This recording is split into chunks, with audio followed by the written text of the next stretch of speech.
Romanos, capítulo 7. Uma comparação ao casamento. Ou vocês não sabem, irmãos, pois falo aos que conhecem a lei, que a lei tem o domínio sobre uma pessoa apenas enquanto ela está viva? Por exemplo, a mulher casada está ligada pela lei ao seu marido, enquanto ele vive, mas se o marido morrer, ela ficará livre da lei conjugal, de modo que será considerada adúltera se enquanto o marido estiver vivo, ela se reunir com outro homem. Mas se o marido morrer, ela estará livre da lei e não será adúltera se casar com outro homem. Assim, meus irmãos, também vocês morreram para a lei por meio do corpo de Cristo, para que pertença um a outro saber aquele que ressuscitou dentre os mortos, a fim de que frutifiquemos para Deus.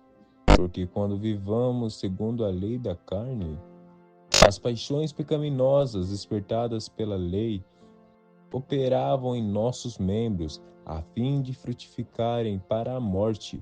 Agora, porém, estamos livres da lei, pois morremos para aquilo a que estávamos sujeitos, para que servamos de maneira nova, segundo o Espírito, e não de maneira antiga, segundo a letra.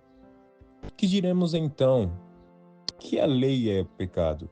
De modo nenhum, mas eu não teria conhecido o pecado a não ser por meio da lei, porque eu não teria conhecido a cobiça se a lei não tivesse dito, não cobices.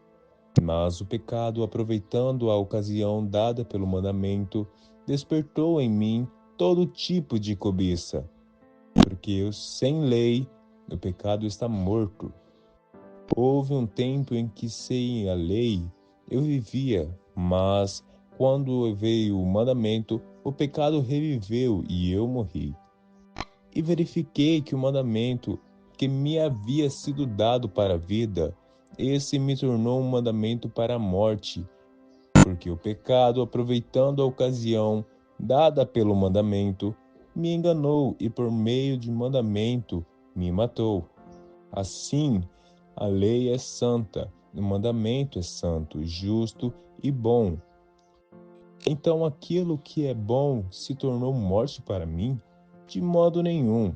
Pelo contrário, o pecado, para se mostrar-se como pecado, por meio de uma coisa boa, causou-me a morte, a fim de que pelo mandamento o pecado mostrasse toda a sua força de pecado.